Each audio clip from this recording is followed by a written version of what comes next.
Hi friends, എല്ലാവർക്കും ഒരു പുതിയ വീഡിയോയിലേക്ക് സ്വാഗതം. ഇന്ന് ഞാൻ നിങ്ങളെ പരിചയപ്പെടുത്തുന്നത് വെള്ള കനകാംബരമാണ്. ഈ കനകാംബരത്തിൽ പല പല വെറൈറ്റീസ് ഉണ്ട്. വെള്ള, വയലറ്റ്, അതുപോലെ തന്നെ ഓറഞ്ച്, വെള്ള വയലറ്റ് മിക്സ്, പിങ്ക്, ഒരു ഗ്രീൻ ഷെയ്ഡ്, ഇങ്ങനെ പല പല കളറുകളുണ്ട്. ഇതിലിന്ന് പരിചയപ്പെടുത്തുന്നത് വെള്ള കനകാംബരമാണ്. ഇതൊക്കെ ഒരുപാട്, ഇതിൻ്റെ വേറൊരു പേരെന്ന് പറയുന്നത് പാർവതി പൂവെന്ന് ഉള്ള പേരുമുണ്ട് ഇതിന്. ഒരുപാട് നൊസ്റ്റാൾജിക് ഓർമ്മകൾ ഉണർത്തുന്ന ഒരു പൂവാണിത്. എൻ്റെയൊക്കെ ചെറുപ്പത്തിൽ ഇതിൻ്റെ വിത്തെടുത്ത് ഇങ്ങനെ വെള്ളത്തിലിടുമായിരുന്നു. വെള്ളത്തിലിട്ട് കഴിയുമ്പോഴത്തേക്ക് അതിങ്ങനെ പൊട്ടിത്തെറിക്കുന്ന കാണാൻ അന്നത്തെ ചെറുപ്രായത്തിലൊക്കെ വളരെ ഇഷ്ടമുള്ള ഒരു ചെടിയായിരുന്നു ഇത്.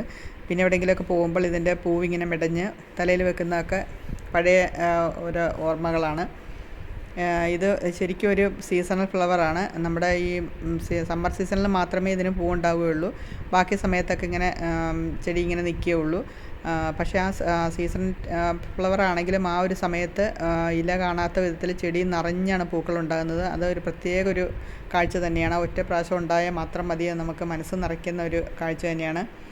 ഇതിന് അധികം പരിചരണമൊന്നും വേണ്ട. ഏത് കാലാവസ്ഥയിലും ഒക്കെ നന്നായിട്ട് വളരും. പിന്നെ നല്ല വെയിൽ വേണം, അതാണ് ഏറ്റവും പ്രധാനം. പിന്നെ അധികം വളത്തിൻ്റെ ഒന്നും ആവശ്യമില്ല. കീടരോഗബാധകളും കുറവാണ്. ഇതിൻ്റെ നമുക്ക് മൂത്ത കമ്പുകൾ നട്ടിട്ടൊക്കെ പുതിയ ചെടി ഉണ്ടാക്കിയെടുക്കാൻ പറ്റും.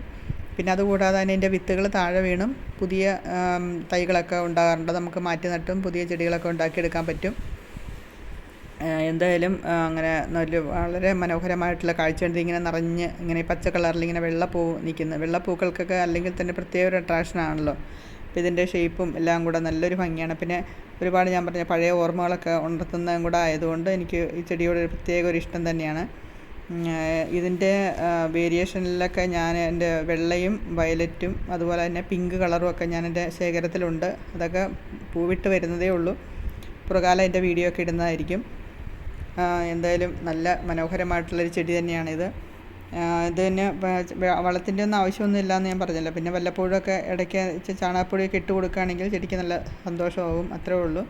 പിന്നെ പൂക്കളെല്ലാം കഴിഞ്ഞ് കഴിയുമ്പോഴത്തേക്കും നമ്മളൊന്ന് പ്രൂൺ ചെയ്ത് വിടുകയാണെങ്കിൽ പുതിയ പുതിയ ശാഖകളൊക്കെ വന്നിട്ട് ചെടി ഇങ്ങനെ ഒരുപാട് അങ്ങ് നീണ്ടു പോകാതെ നല്ല ഒരു ബുഷിയായിട്ട് നല്ല ഭംഗിയായിട്ട് നിൽക്കും. അത് ഒരു അത്യാവശ്യം ചെയ്യേണ്ട ഒരു കാര്യമാണ്. അല്ലെങ്കിൽ ഒരുപാട് നീളം വെച്ച് ഇങ്ങനെ അങ്ങ് പോവുകയുള്ളൂ ഈ ചെടി. അത് നമ്മൾ മാത്രം ഒന്ന് ശ്രദ്ധിച്ചു കൊടുത്താൽ മതി. ഇപ്പം ഈ ഇങ്ങനത്തെ ചെടികളൊന്നും ഇപ്പോൾ ആരുടെയും കയ്യിലില്ല എന്ന് എനിക്ക് തോന്നുന്നത്. ഇതൊക്കെ പണ്ട് കാലത്തെ ഒക്കെ വിസ്മരിച്ച് പോകുന്ന ചെടികളൊക്കെയാണിത്. ഞാനിങ്ങനെ ഈ ചെടിയോട് എനിക്ക് ഒത്തിരി ഇഷ്ടം കണ്ടിട്ട് ഒരു വീട്ടിൽ നിന്ന് അതിൻ്റെ കമ്പ് ചോദിച്ചിട്ട് നട്ടതാണിത്.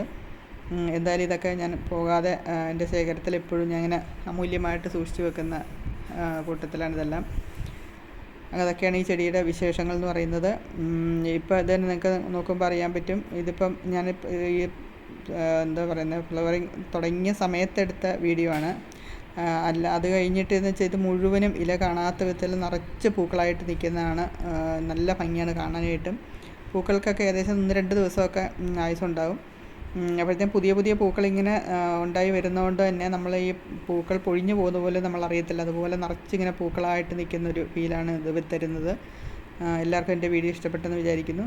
വീഡിയോ ഇഷ്ടപ്പെടുകയാണെങ്കിൽ ഷെയർ ചെയ്യുക, ലൈക്ക് ചെയ്യുക. വീണ്ടും പുതിയ വീഡിയോ ആയിട്ട് കാണാം. അതുവരെ എല്ലാവർക്കും ബൈ.